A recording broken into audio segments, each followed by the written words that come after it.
Zero to God level अर्थात martial God space अर्थात शून्य से ईश्वर स्तर तक।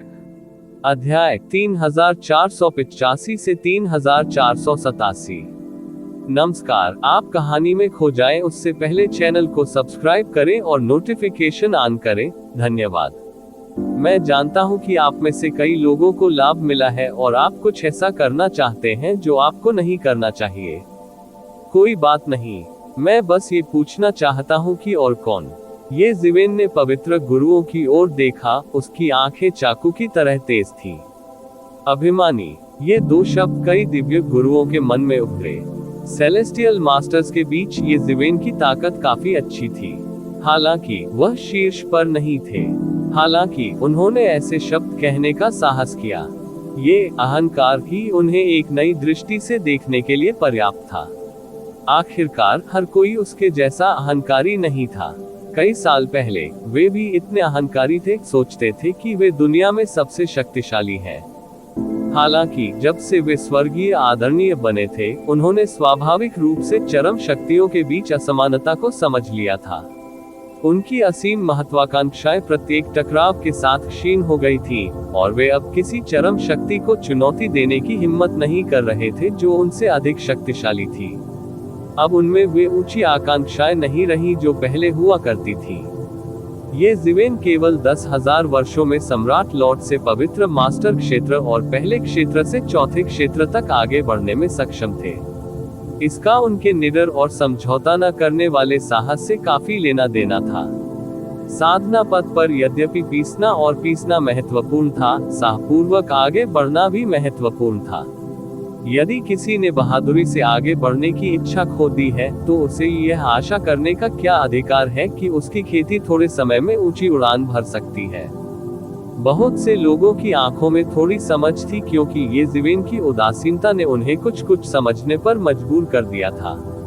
यह मार्शल ग्रेट मास्टर और भी मजबूत है। मिस्टर हुआंग, जो पूर्वी पवित्र मास्टर के बगल में थे, ने धीमी आवाज में कहा। उन्होंने सीक्रेट साउंड ट्रांसमिशन का इस्तेमाल किया था। पूर्वी तियानजुन के अलावा कोई और नहीं जानता था कि उसने क्या कहा था। इसे केवल वे ही सुन सकेंगे जो उनसे कहीं अधिक शक्तिशाली होंगे। हालांकि भले ही ऐसे लोग थे जो मिस्टर हुआंग से अधिक मजबूत थे, उनके लिए पूर्वी तियानजुन की तुलना में इतना अधिक मजबूत होना असंभव था। इस प्रकार किसी को नहीं पता था कि उन्होंने क्या कहा था।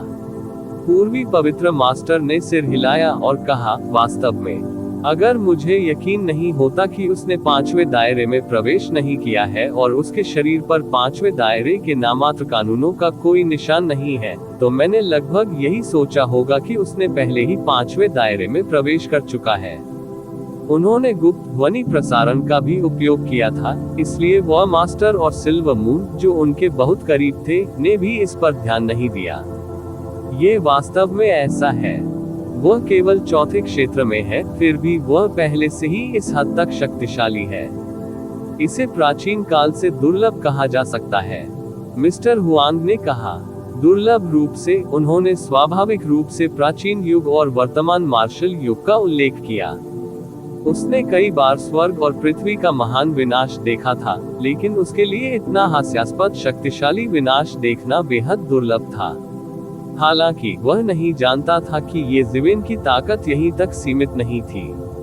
वास्तव में जब तक वह बढ़ता रहेगा, उसका भविष्य असीमित होगा। वह ये शिवेन की ताकत को हल्के हल्के महसूस कर सकता था। उन्होंने महसूस किया कि सिल्वर मून के लिए ये जिवेन के साथ प्रतिस्पर्धा करना बहुत मुश्किल होगा, भले ही वे पूर्वी सेलेस्टियल मास्टर के पद के लिए प्रतिस्पर्धा करें।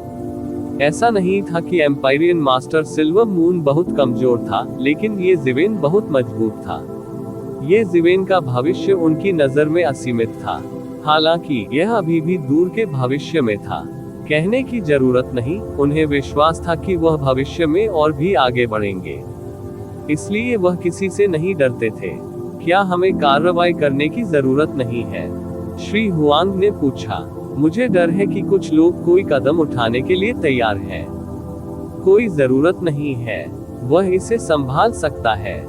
जहां तक उन लोगों की बात है जिन्हें कोई कदम नहीं उठाना चाहिए, वे कोई कदम नहीं उठाएंगे। उस स्तर के लोग दूसरों के लिए जाल में कैसे फंस सकते हैं? कौन नहीं जानता कि चंद्रमा इसके पीछे सिटी लॉर्ड का हाथ है। उन लोगों को आगे बढ़ाने के लिए उसे कितना भुगतान करना होगा। पूर्वी दिव्य मास्टर ने अपना सिर हिलाया और उसके चेहरे पर एक तिरस्कारपूर्ण उपहास प्रकट हुआ। ये जीवेन की वर्तमान स्थिति के आधार पर, जब तक कि यह जीवन और मृत्यु का संघर्ष न हो, केवल 7वें दायरे या उससे ऊपर का विशेषज्ञ ही थोड़े समय में ये जीवेन को हरा सकता था। हालांकि ऐसे विशेषज्ञ बड़े शॉर्ट थे और स्वर्गीय सम्मानित सम्मेलन में उनकी बहुत महत्वपूर्ण भूमिका थी।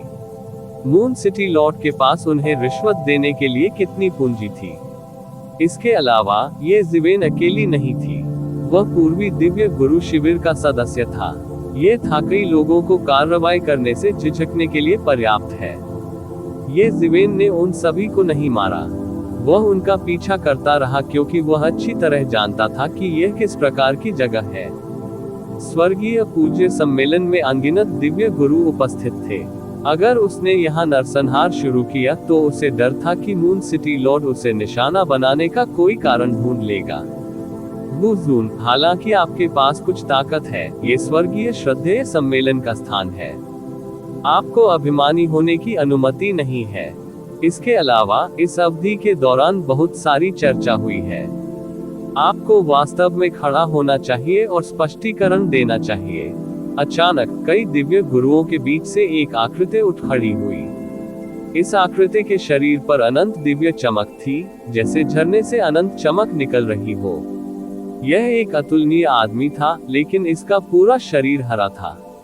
उसकी ऊंचाई लगभग 2 लोगों के बराबर थी और वह प्रतिष्ठित और सम्मानित दिखता था। उसमें पहाड़ों और नदियों को निगलने की शक्ति थी और उसकी आभा आसमान तक पहुंच गई थी। दिव्य गुरु बालक की तुलना में वह कहीं अधिक शक्तिशाली था। टोंग जून, ये जीवेन ने अपने सामने वाले आदमी की ओर देखा और ये 2 शब्द बोले। उन्होंने इस व्यक्ति को पहचान लिया। हालांकि वह सभी दिव्य गुरुओं को नहीं पहचान सका, फिर भी वह अपने सामने वाले इस व्यक्ति को जानता था, भले ही वह इस व्यक्ति को केवल उस जानकारी से जानता था जो उसने प्राप्त की थी। ऐसा इसलिए था क्योंकि वह मून सिटी लॉर्ड शिविर का प्रत्यक्ष वंशज था और शिविर में एक अनुभवी दिव्य गुरु भी था। उसकी ताकत भयानक थी। ईस्टर्न हेवनली वेनेरेट से प्राप्त जानकारी के अनुसार टोंग जून फॉर्चून गॉड राजवंश के मूल निवासी नहीं थे। इसके बजाय वह असंख्य लोगों की तरह एक और छोटी दुनिया से आया था। टोंग जून ने उस दुनिया पर प्रभुत्व किया और बाद में फॉर्चून गॉड राजवंश में आए। फॉर्चून डिवाइन राजवंश में पहुंचने के कुछ ही समय बाद उन्हें एक संकट का सामना करना पड़ा। उसने एक साम्राज्य को उकसाया और लगभग मर गया। बाद में उसे मून सिटी के कैस्टेलन ने बचाया जो वहां से गुजर रहा था। तब से उन्होंने पूरे दिल से मून सिटी के कैस्टेलन की सेवा की और उन्होंने एम्पायरियन क्षेत्र में भी कदम रखा। स्वर्गीय पूज्य क्षेत्र में प्रवेश करने के बाद उसने सबसे पहला काम दिव्य गुरु को मार डाला, जिसने उसका शिकार किया था और लगभग उसकी दुखद मृत्यु का कारण बना था। वह लड़ाई धरती को हिला देने वाली थी। टोंग जून ने अपने प्रतिद्वंद्वी को सफलतापूर्वक मार डाला था और एक और अद्वितीय दिव्य गुरु के अस्तित्व की घोषणा की थी। उसके बाद वह आधिकारिक तौर पर मून सिटी लॉर्ड के प्रत्यक्ष वंशज बन गए और मून सिटी की अध्यक्षता की। दाव प्राप्त करने का उनका समय भी अन्य दिव्य गुरुओं की तुलना में बहुत कम था। हालांकि उनके खेती के आधार में बहुत तेजी से सुधार हुआ था। केवल 10 मिलियन वर्षों में वह पहले ही स्वर्गीय पूज्य क्षेत्र में प्रवेश कर चुका था और एक अत्यंत गहन क्षेत्र में प्रवेश कर चुका था। ऐसी अफवाहें हमेशा से थी कि मून सिटी लॉर्ड ने उन्हें अपना उत्तराधिकारी माना था, क्योंकि मून सिटी लॉर्ड जानते थे कि उनका बेटा येन यांग और संयुक्त सम्राट वास्तव में बेकार थे। इसलिए उसने अगली सबसे अच्छी चीज के लिए समझौता कर लिया था। किसी भी मामले में वह दिव्य गुरुओं में सबसे मजबूत नहीं हो सकता है, लेकिन वह निश्चित रूप से सबसे प्रसिद्ध में से एक था। इस बार जब मून सिटी पर कब्जा कर लिया गया था, तो मून सिटी लॉर्ड के शिविर में दिव्य गुरु थे जो गिर गए थे। इसके विपरीत वह बाल बच गया। मुझे उम्मीद नहीं थी कि तुम मुझे जानोगे। तुम वास्तव में लंबे समय से योजना बना रहे हो। कॉपर लॉर्ड ने सरलता से कहा और फिर ये जीवेन के ताबूत को सील कर दिया। वह लंबे समय तक ऊंचे पद पर रहने वाले व्यक्ति भी थे। अतीत में वह विश्व के एक भाग का शासक रह चुका था। जब वह फॉर्चून गॉड राजवंश में आए तो वह एक शक्तिशाली चरम दाव विशेषज्ञ भी थे। दिव्य गुरु बनने के बाद वह फॉर्चून गॉड राजवंश में सर्वोच्च अस्तित्व बन गए थे। उनकी बात को नकारा नहीं जा सकता था। मून सिटी लॉर्ड के अलावा उसे वास्तव में किसी और की परवाह नहीं थी। ये दृश्य देखकर कई दिव्य गुरुओं की आंखें चमक उठी। दिव्य मास्टर बच्चे के साथ घटना के बाद हर कोई देख सकता था कि ये जीवेन कोई ऐसा व्यक्ति नहीं था जिसके साथ खिलवाड़ किया जाए। दिव्य मास्टर्स जिन्हें मून सिटी लॉर्ड द्वारा नियुक्त किया गया था, उनमें एक कदम भी उठाने का साहस नहीं था। अगर उन्हें पता होता कि ये जीवेन इतना भयानक है तो वे साहसी नहीं होते। वे बस परेशानी की तलाश में होंगे। ऐसी परिस्थितियों में कॉपर लॉर्ड, जो कि प्रत्यक्ष वंशज थे मून सिटी लॉर्ड, अंततः आगे आए। अधिकांश लोग ऐसा होते देखकर खुश थे, विशेषकर मध्य स्वर्गीय पूज्य के पद की लड़ाई के इस महत्वपूर्ण मोड़ पर। मून सिटी लॉर्ड द्वारा एक पागल कुत्ते की तरह ईस्टर्न हेवनली वेनेरेट कैंप को काटने के साथ यह एक कम प्रतिस्पर्धी होने के बराबर था। क्यों नहीं? मुझ पर लेबल मत लगाओ। यहाँ तथाकथित जनमत के बारे में कौन नहीं जानता। आखिर हो क्या रहा है? ये जीवेन ने उपहास करते हुए कहा, आपने मून सिटी की रक्षा की, लेकिन इसे शैतान दाऊयुग के हाथों में जाने दिया। इस सब के पीछे यही मुख्य अपराधी है। क्या आप थोड़ा सा भी दोषी महसूस नहीं करते? आप ऐसा क्यों नहीं करते? अनगिनत मृत आत्माओं को धन्यवाद देने के लिए खुद को मार डालो। ये जीवेन के तीखे पलटवार के सामने कॉपर लॉर्ड की अभिव्यक्ति नहीं बदली। उन्होंने केवल ठंडे स्वर में कहा, आपके पास एक तेज जीभ है। क्या आपको लगता है कि आप इससे बच निकलने के लिए अपनी तेज जीभ पर भरोसा कर सकते हैं? आपने वास्तव में मून सिटी के यंग सिटी लॉर्ड को मारने का साहस किया। आपने एक जघन्य अपराध किया है। क्या आप ऐसा करते हैं? जान ले कि यदि आप अब खुद को मार देते हैं तो मैं मानव जाति को जाने देने और उन्हें नष्ट न करने का निर्णय ले सकता हूँ। उन्हें खत्म करो। ये जीवेन की आंखें ठंडी चमक उठी। यदि उनके पास उल्टा पैमाना था तो मानव जाति का अस्तित्व निश्चित रूप से उनके उल्टे पैमानों में से एक था। यह एक ऐसी दौड़ थी जिसका अनगिनत पूर्वजों ने लहर दर लहर बचाव किया था। यह एक ऐसी दौड़ थी जिसकी रक्षा उन्होंने अपने खून से की थी। अब कॉपर लॉर्ड वास्तव में उसे मानव जाति के साथ धमकी दे रहा था। चाहे वह कॉपर लॉर्ड हो या मून सिटी लॉर्ड, ये जीवेन का पहले से ही उन्हें मारने का इरादा था। कितना हास्यास्पद है। क्या आपको लगता है कि आप ऐसा कर सकते हैं? आवारा कुत्तों का एक समूह जिनके पास अपना घर भी नहीं है, वे बारिश और बादलों को उलट देना चाहते हैं, दुनिया को हिला देना चाहते हैं और दुनिया के नायकों को आदेश देना चाहते हैं। क्या मजाक है? ये जीवेन जोर से हंसे। यदि आप सचमुच सोचते हैं कि आप ये कर सकते हैं तो इसे शुरू करें। अहंकारी, आप शायद नहीं जानते कि आपने कितनी भयानक गलती की है। क्या आपको लगता है कि आप इस बार पूर्वी स्वर्गीय पूज्य की सुरक्षा से बच सकते हैं? बिल्कुल असंभव। पहले मुझे आपको एक सबक सिखाने दीजिए। मैं सीखूंगा आपको ये समझने दे कि आप स्वर्गीय पूज्यों के बीच सिर्फ एक नवागंतुक हैं। आप अभी भी दिखावा करने में सक्षम होने से बहुत दूर हैं। जैसे ही कॉपर लॉर्ड की आवाज पड़ी, वह धमाके के साथ आगे बढ़े। प्रतिवेदन किसी भी खराब अनुवाद के बारे में हमें बताने के लिए टेक्स्ट का चयन करें और रिपोर्ट पर क्लिक करें। लेस देन पिछला सूचकांक, अगला ग्रेटर देन टोन जूम धमाके के साथ आगे बढ़ा। ऐसा लग रहा था मानो कोई ऊंचा दिव्य पर्वत अचानक हिल गया हो। उसके सामने एक प्रकार की पृथ्वी विध्वंसक गति थी। उसके शरीर की असीम आभा अचानक ये जीवेन पर केंद्रित हो गई। फिर उसने एक कदम आगे बढ़ाया। उसके द्वारा उठाए गए हर कदम से स्वर्ग और पृथ्वी की क्यूई हिंसक रूप से उबलने लगी। हालांकि इसे बहुत कम दूरी पर ही नियंत्रित किया गया था, फिर भी दूर से देखने पर यह डरावना था। वह कदम दर कदम ये जीवेन की ओर चला। वह न तो जल्दी में था और न ही धीमा था। ऐसा लग रहा था कि उसे यकीन था कि ये ज़िवेन चकमा नहीं देगी या भाग नहीं जाएगी, इसलिए उसे ऐसा करने की बिल्कुल भी जरूरत नहीं थी। उसका हरा कांस्य जैसा शरीर सभी प्रकार की रूनियों से प्रवाहित हो रहा था। एक नजर में ऐसा लगा मानो उसे कोई कांस्य सभ्यता दिख रही हो। अनगिनत साल पहले ये दुनिया महान कांस्य पथ का प्रतिनिधित्व करती थी। उसके शरीर पर एक प्रकार की सभ्यता अंकित थी और वह अत्यंत भयानक थी। एक अकेले व्यक्ति की शक्ति से पूरी सभ्यता को अपने शरीर पर ढोना कितना भयानक नहीं हो सकता। जब वह ये ज़िवेन के सामने चला तो उसने सीधे हमला कर दिया। ये बस एक साधारण मुक्का था। इससे तुरंत अंतरिक्ष में एक भयानक कंपन उत्पन्न हुआ और सब कुछ हिंसक रूप से बिखर गया। ये ज़िवेन को नीचे गिराना एक साधारण झटका था। ये स्पष्ट था कि वह कितना अहंकारी था। ये ज़िवेन पहले ही अपनी अद्भुत शारीरिक खेती दिखा चुके थे। हालांकि वह बिल्कुल भी नहीं डरा। उसने अपने नंगे हाथों से हमला करने का साहस किया। ये वाकई बेहद भयानक था। ये ज़िवेन नहीं हिले। भयानक मुट्ठी ऊर्जा ने विकराल तरंगे उत्पन्न कर दी। उसके कपड़े हवा में लहरा रहे थे। उसके बाल हवा में लहरा गए और आकाश ढह गया। यह एक भयानक बिजली घर था।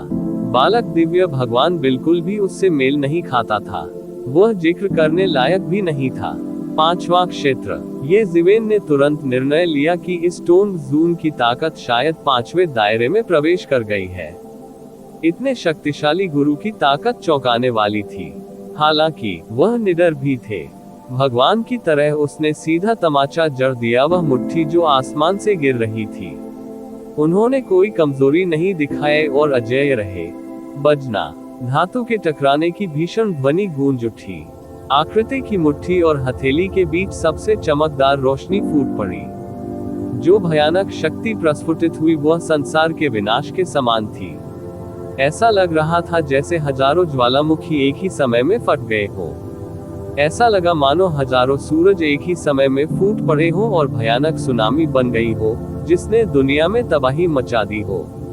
हालांकि हथेली और मुट्ठी की शक्ति दोनों पक्षों द्वारा कम कर दी गई थी। दूर से देख रहे सम्राट लॉर्ड्स को अभी भी पीलापन और घुटन महसूस हो रही थी। इस क्षण में वे वास्तव में समझ गए कि एक स्वर्गीय पूज्य और एक सम्राट भगवान के बीच का अंतर बहुत बड़ा था। कुछ लोगों ने सोचा कि ये ज़िवेन के पास एक सम्राट के रूप में एक स्वर्गीय गुरु की हत्या करने का रिकॉर्ड था। उन्होंने पहले इस बारे में ज्यादा नहीं सोचा। शायद ये बस इतना ही था। लेकिन अधिक लोगों ने अनुमान लगाया कि उसने स्थिति का फायदा उठाया होगा और दूसरों का फायदा उठाया होगा। लेकिन अब जब उसने इसे देखा तो उसे एहसास हुआ कि उसके विचार कितने हास्यास्पद थे। क्या स्वर्गीय पूज्य का लाभ उठाना इतना आसान था? यहाँ तक कि गंभीर रूप से घायल स्वर्गीय भिक्षु की ताकत भी सर्वोच्च संप्रभु सम्राट से कहीं अधिक थी। ये ज़िवेन एक सम्राट भगवान के शरीर के साथ स्वर्गीय आदरणीय लोगों का वध करने में सक्षम था और उसने अपनी ताकत पर भरोसा किया था। हालांकि वह नहीं जानता था कि उसने ये कैसे किया। ये निश्चित रूप से कोई आकस्मिक घटना नहीं थी। इस समय केवल स्वर्गीय आदरणीय लोग ही अपनी अभिव्यक्ति बदले बिना दोनों पक्षों के बीच लड़ाई देख सकते थे। वे बिल्कुल भी चिंतित नहीं थे क्योंकि वे जानते थे कि दोनों पक्ष लापरवाही से हमला नहीं करेंगे और पूरे हॉल को प्रभावित नहीं करेंगे। इस हॉल में एक ठोस अवरोध और सरणी थी, लेकिन ये दो स्वर्गीय आदरणीयों के बीच लड़ाई का सामना नहीं कर सका। इसलिए जब वे हमला करेंगे तो वे दोनों ध्यान देंगे।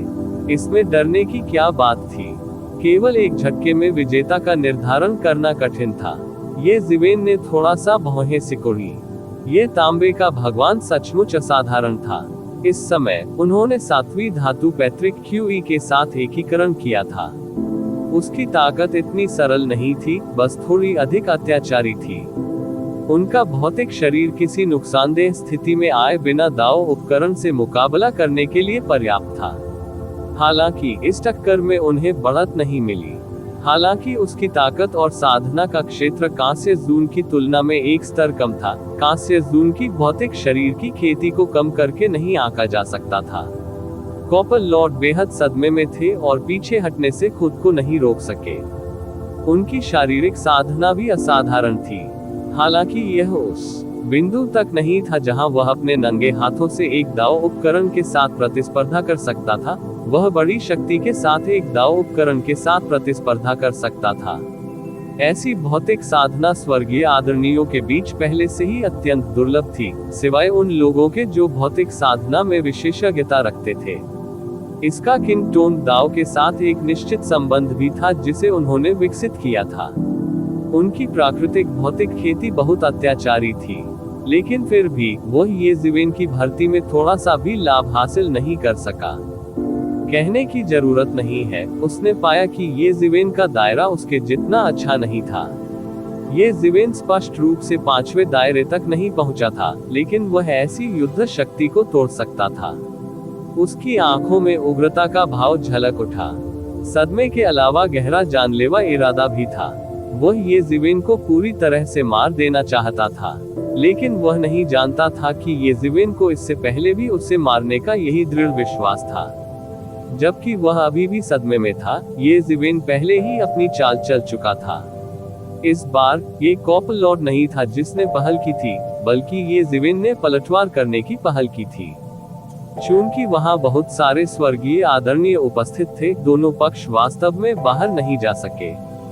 स्वर्ग और पृथ्वी की शक्ति को जुटाना और कानूनों को उनकी पूरी ताकत से लड़ने के लिए जुटाना असंभव था। इसके विपरीत ये येज़िवेन के लिए फायदेमंद था। उनका सबसे मजबूत पक्ष उनकी भौतिक साधना थी। खेती की दृष्टि से वह एक क्षेत्र से हीन था। येज़िवेन इस तरह के लाभ को कैसे जाने दे सकती थी? उन्होंने तुरंत पलटवार किया। उसकी 5 उंगलियां मुट्ठी में बंध गईं और एक तेज आवाज सुनाई दी। एक भयानक 6 पाथर्स रूलेट का गठन किया गया और सब कुछ दबा दिया गया। वह पर्वत की तरह तांबे के भगवान की ओर दौड़ा। हालांकि कॉपलॉर्ड कुछ समय के लिए अपनी प्रतिक्रिया से विचलित हो गए थे, बिल्कुल भी धीमा नहीं था। जब येज़िवेन ने पलटवार किया, तो उसका पूरा शरीर अंतहीन कांस्य जंग से ढका हुआ था। ऐसा लग रहा था जैसे इसने समय की महिमा का अनुभव कर लिया हो। उन्होंने तुरंत उसमें खुद को सुरक्षित कर लिया। बजना, बजना, बजना। येज़िवेन के मुंह के कॉपलॉर्ड्स की तरफ गिरे। उसके शरीर से सीधे गगनभेदी खनकती आवाज निकली। फैलने वाली प्रत्येक ध्वनि तरंग महान दाव का पैटर्न थी। हालांकि इसे एक संकीर्ण क्षेत्र में सील कर दिया गया था। यह ऐसा था मानो कोई पारदर्शी आवरण हो जो इस क्षेत्र के भीतर दोनों पक्षों के बीच लड़ाई के बाद के परिणामों को ढक रहा हो। येज़िवेन ने टोंग जून पर हमला करने की पहल की थी। जब टोंग जून को येज़िवेन के हमलों से चोट लगी तो उसे लगभग खून की उल्टी जैसा महसूस हुआ। टोंग जून का भौतिक शरीर भी बहुत अत्याचारी था और उसकी मार्शल शक्ति येज़िवेन की तुलना में एक क्षेत्र अधिक थी। इसलिए वह उस स्वर्गीय भगवान के बच्चे की तरह एक मौके में पराजित नहीं होगा। हालांकि इस तरह लगातार मार खाने के बाद उसे खून की उल्टियां करने जैसा भी महसूस हुआ। गर्जन। अंत में इस हद तक मजबूर होने के बाद कॉपलॉर्ड पूरी तरह से क्रोधित हो गए। वह जोर से दहाड़ा और येज़िवेन के मुके को रोक दिया। तभी उसके शरीर से एक भयानक जादुई शक्ति निकली और आकाश में उड़ गई। यह एक विशाल महासागर की तरह फूट पड़ा और लगभग पूरे महल को जलमग्न कर दिया। यह अतुलनीय रूप से भयानक था। कॉपलॉर्ड को येज़िवेन ने एक कोने में धकेल दिया था। उस क्षण उपस्थित स्वर्गीय पूज्यों को एक दूसरे के बारे में मौन समझ प्रतीत होती थी। उन्होंने एक अवरोध स्थापित करने के लिए हाथ मिलाया, जिसमें भयानक शक्ति को एक निश्चित सीमा के भीतर रखा गया ताकि पूरा महल नष्ट न हो जाए। उस क्षण जो भयानक जबरदस्ती सामने आई, उसने पहले ही उन सम्राटों को घुटन का एहसास करा दिया था। ऐसा लगा जैसे आसमान टूट पड़ने वाला हो। बियान जियाओयू के चेहरे पर अंततः थोड़ी चिंता दिखाई दी। ऐसा नहीं था कि उसने येज़िवेन को अन्य स्वर्गीय आदरणीयों के विरुद्ध लड़ते हुए नहीं देखा था। हालांकि उनकी धारणा में उनमें से कोई भी कॉपलॉर्ड जितना भयानक नहीं था। हालांकि उसके लिए अपनी साधना से स्वर्गीय आदरणीयों की ताकत को अलग करना मुश्किल था। कॉपलॉर्ड उन विरोधियों की तुलना में बहुत अधिक मजबूत थे जिन्हें येज़िवेन ने पहले हराया था। इसलिए वह अभी भी इसे समझ सकती थी। वह चिंतित कैसे नहीं हो सकती। इतना मजबूत, इस मार्शल लॉर्ड के पास कुछ चालें हैं। वह वास्तव में कॉपर लॉर्ड को इस बिंदु तक मजबूर कर सकता है। कॉपर लॉर्ड जानबूझकर अपनी मार्शल शक्ति को दबा रहा है और उसने अपनी मार्शल शक्ति को फूटने नहीं दिया। हालांकि मुझे डर है कि अब इसे नियंत्रित करने का कोई रास्ता नहीं है। मुझे डर है कि कॉपर लॉर्ड इस बार हार जाएंगे। उन्हें दुनिया में एक दुर्लभ प्रतिभा के रूप में जाना जाता है। फॉर्चून गॉड राजवंश में प्रवेश करने के बाद से कौन जानता है कि कितने लोगों के चेहरे पर थप्पड़ मारा गया है और उनके कंधों पर कदम रखा गया है। यहाँ तक कि वह मूनलाइट सिटी के सिटी लॉर्ड के अधीन दाहिना हाथ बन गया। मुझे उम्मीद नहीं थी कि उसे एक प्रतिभाशाली व्यक्ति द्वारा इस मुकाम तक पहुंचने के लिए मजबूर किया जाएगा जो उससे भी अधिक शक्तिशाली है। स्वर्गीय आदरणीय लोगों ने सजीव चर्चा की। अपनी अंतर्दृष्टि से वह ये कैसे नहीं देख सका कि कॉपर लॉर्ड को ये ज़िवेन ने अभी अभी पूरी तरह से पकड़ लिया था। कॉपर लॉर्ड की भौतिक खेती भी बहुत मजबूत थी। अपनी जोरदार मार्शल शक्ति के साथ वह स्वर्गीय आदरणीय दाउटूल के खिलाफ मुश्किल से ही मुकाबला कर सका। हालांकि ये ज़िवेन के सामने उन्हें बड़ी हार का सामना करना पड़ा। ये ज़िवेन की शारीरिक ताकत और भी भयानक थी। फिर उसे पीटा गया और उसका चेहरा खराब हो गया। आखिरकार वह इसे और बर्दाश्त नहीं कर सका। ये बेहद भयावह घटना थी। इसने चक्र दर चक्र विस्तार किया, मानो वह दुनिया का एकमात्र सच्चा देवता हो जो सब कुछ खोल रहा हो। तांबे के भगवान की आभा अभी भी बढ़ रही थी। हालांकि इस समय ये ज़िवेन ने निर्णायक रूप से हमला किया। कॉपर लॉर्ड अभी अपने हमले की सीमा से बच निकला था जब वह फिर से आगे बढ़ा। एक हथेली बाहर निकली और प्रकाश की किरण में बदल गई। इसने मौके पर ही कॉपर लॉर्ड के शरीर पर तमाचा जड़ दिया। ऐसा लग रहा था मानो सारी दुनिया की शक्ति इस हथेली में समाहित हो गई हो। सृजन की शक्ति उसमें चमक उठी और एक भयानक शक्ति एक झटके में फूट पड़ी। टकराना। कॉपर लॉर्ड को मौके पर ही चोट लग गई। मुंह से पुराना खून बाहर निकला और उसका पूरा शरीर उड़ गया। ये ज़िवेन द्वारा वह गंभीर रूप से घायल हो गया था। उसके शरीर पर बढ़ती हुई भयावह आभा भी एक क्षण में टूट गई। ये कौन सा कदम है? ये वास्तव में कॉपर लॉर्ड के ऊर्ध्वपातन को बाधित कर सकता है।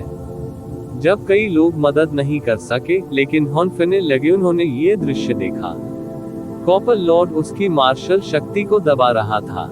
बाद में उसे ये ज़िवेन द्वारा सब्लिमेट होने के लिए मजबूर किया गया।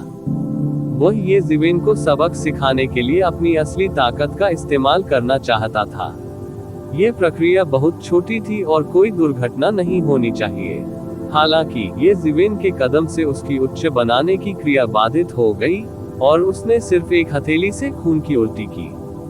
ये सचमुच भयावह था। प्रतिवेदन किसी भी खराब अनुवाद के बारे में हमें बताने के लिए टेक्स्ट का चयन करें और रिपोर्ट पर क्लिक करें। लेस देन पिछला सूचकांक अगला ग्रेटर देन उसने एक चाल से कांस्य भगवान के ऊर्ध्वपातन को बाधित कर दिया और उसे खून की उल्टी करवा दी। अनगिनत लोग अचंभित रह गए।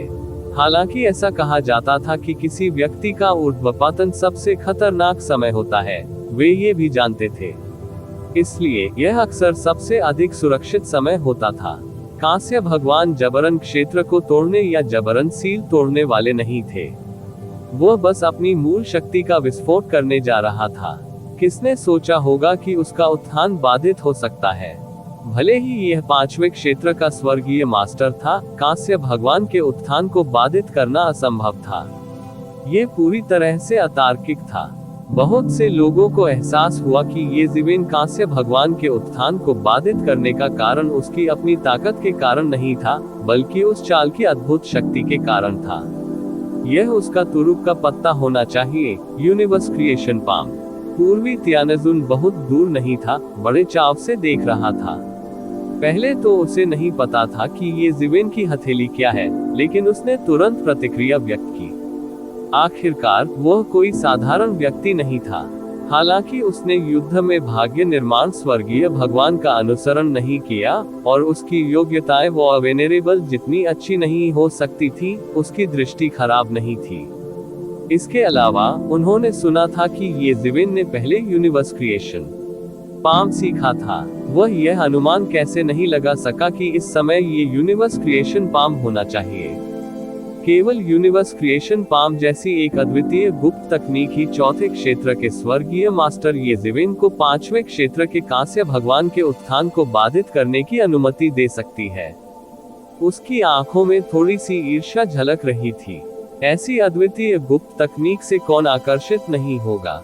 हालांकि ये बातें अवसरों के बारे में थी। ऐसे युग के बिना यदि वह इसे प्राप्त करना चाहे तो भी यह व्यर्थ था। किसके पास तुरुप का इक्का नहीं था, किसके पास अपनी गुप्त तकनीक नहीं थी, किसके पास अपनी गुप्त तकनीक नहीं थी। यदि किसी ने इसे प्राप्त कर लिया और चाहता है कि वह इसे सौंप दे, तो पूरा फॉर्चून गॉड राजवंश दहशत में आ जाएगा, क्योंकि कोई भी भविष्यवाणी नहीं कर सकता था कि वे अगले होंगे या नहीं। इसलिए भले ही बहुत से लोग जानते थे कि येज़ेविन यूनिवर्स क्रिएशन पाम को जानता था, किसी ने भी उसे फॉर्चून गॉड राजवंश के नाम पर इसे सौंपने के लिए कहने की हिम्मत नहीं की। ज्यादा से ज्यादा अकेले में ही छीन लेंगे। ऐसा इसलिए था क्योंकि कुछ नियम तोड़े नहीं जा सकते थे, सभी को उनकी बात माननी पड़ती थी। जब तक किसी की ताकत फॉर्चून क्रिएशन हेवन लॉर्ड के स्तर तक नहीं पहुंच जाती, तब तक वह नियमों की अनदेखी कर सकता है। हालांकि यदि कोई उस स्तर तक पहुंच जाता है तो उसे यह महसूस नहीं होगा कि यूनिवर्स क्रिएशन पाम बहुत महत्वपूर्ण था, क्योंकि उसने जो जाना और सीखा वह यूनिवर्स क्रिएशन पाम से कमतर नहीं था। अन्य लोग पूर्वी आदरणीय जितने अच्छे नहीं थे, उन्होंने तुरंत अनुमान लगाया कि यह यूनिवर्स क्रिएशन पाम था। हालांकि उन्हें जल्द ही समझ आ गया कि येज़ेविन ने कई बार सार्वजनिक रूप से यूनिवर्स क्रिएशन पाम का इस्तेमाल नहीं किया था, लेकिन उनके लिए इसका पता लगाना ही काफी था। बात सिर्फ इतनी थी कि उनकी प्रतिक्रियाएं थोड़ी धीमी थीं।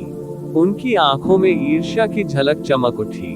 अधिकांश साम्राज्यवासियों को साधारण साम्राज्यवासियों की परम कलाओं में कोई दिलचस्पी नहीं होगी, भले ही पूर्वी साम्राज्य ने अपनी स्वयं की परम कला जारी की हो।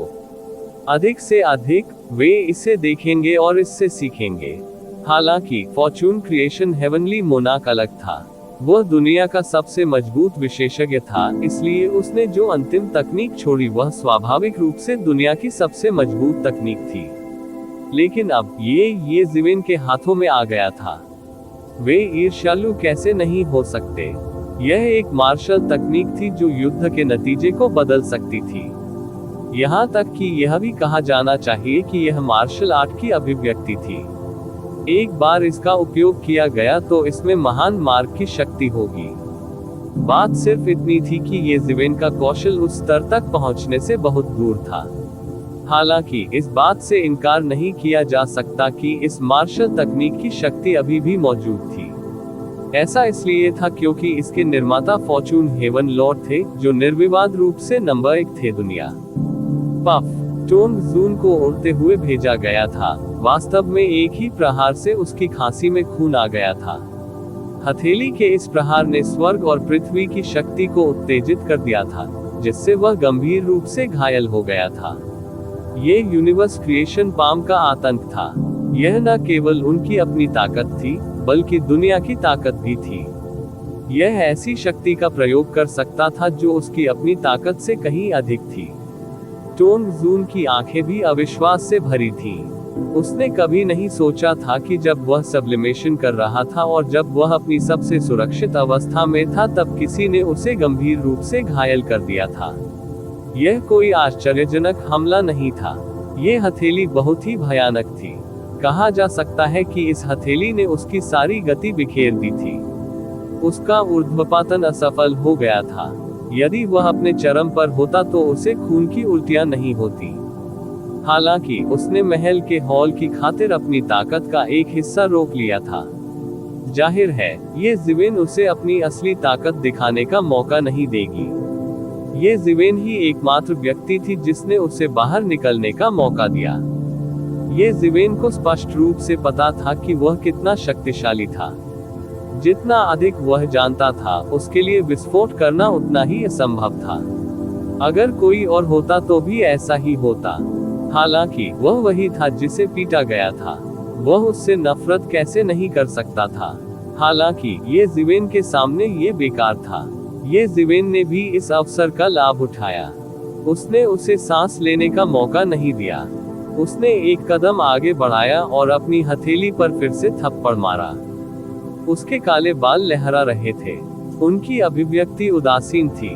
उसकी आंखें हत्या के इरादे से भरी थीं। जब से टोन जून ने कहा था कि वह मानव जाति को नष्ट कर देगा, उसने पहले ही ये जिवेन को नाराज कर दिया था। उसने अपना उल्टा पैमाना छू लिया था। अब वह कैसे पीछे रह सकता था? उसने पागलपन से हमला किया। Boom boom boom. तूफान जैसे हमलों की एक श्रृंखला शुरू की गई। अनगिनत कानून टकराए और बिखर गए, जिससे एक भयानक तूफान पैदा हो गया। हर हमला ऐसा लग रहा था जैसे दुनिया में विस्फोट हो रहा हो। वह बिल्कुल भी पीछे नहीं हटे। हमलों की इस श्रृंखला ने सीधे तौर पर टोन जून को बुरी तरह से क्षत विक्षत कर दिया। हालांकि टोन जून की असली ताकत 5वें दायरे के शिखर पर पहुंच गई थी, जो कि ये जिवेन की तुलना में एक स्तर अधिक था। ये बेकार था। वह इस समय इसका उपयोग नहीं कर सका।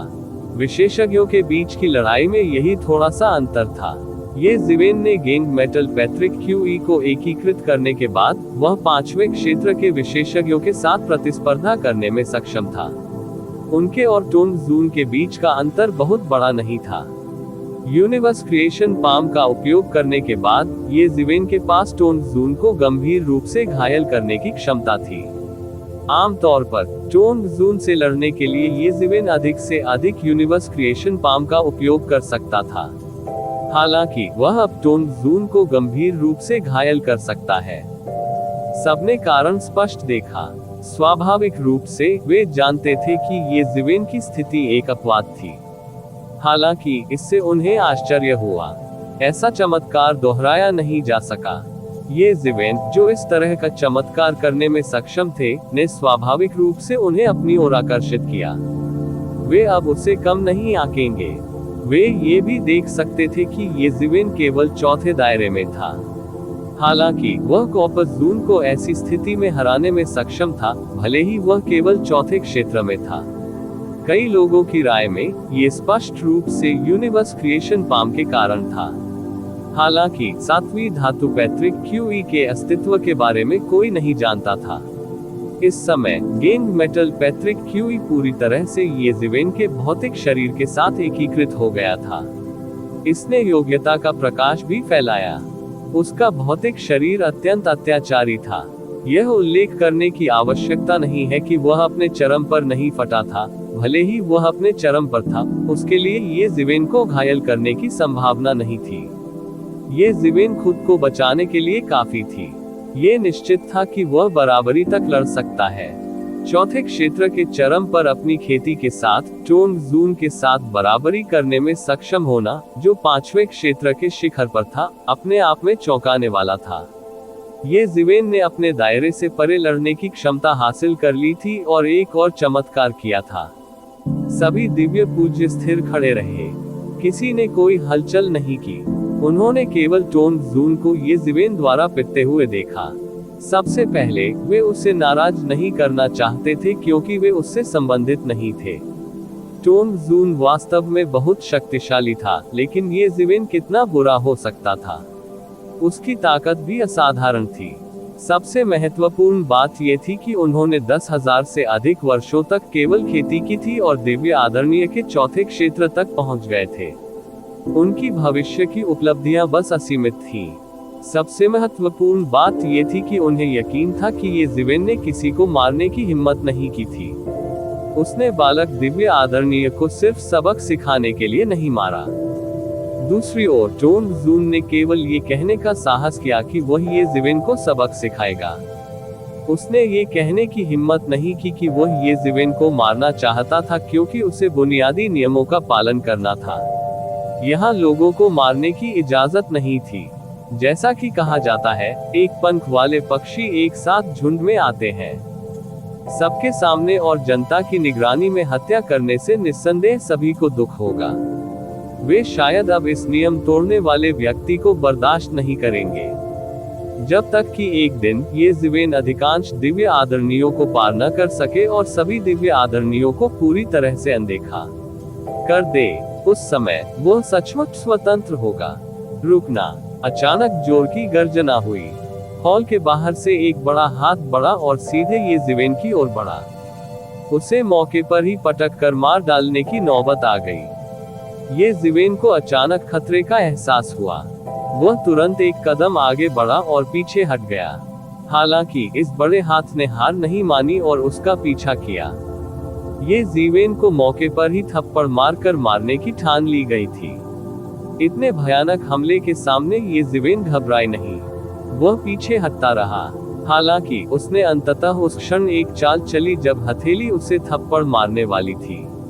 उसने अपनी हथेली पलटी और उसके हाथ में एक सुनहरी गेंद धातु पैट्रिक क्यूई दिखाई दी। इस समय उन्होंने गेंद मेटल पैट्रिक क्यूई को पूरी तरह से परिष्कृत किया था।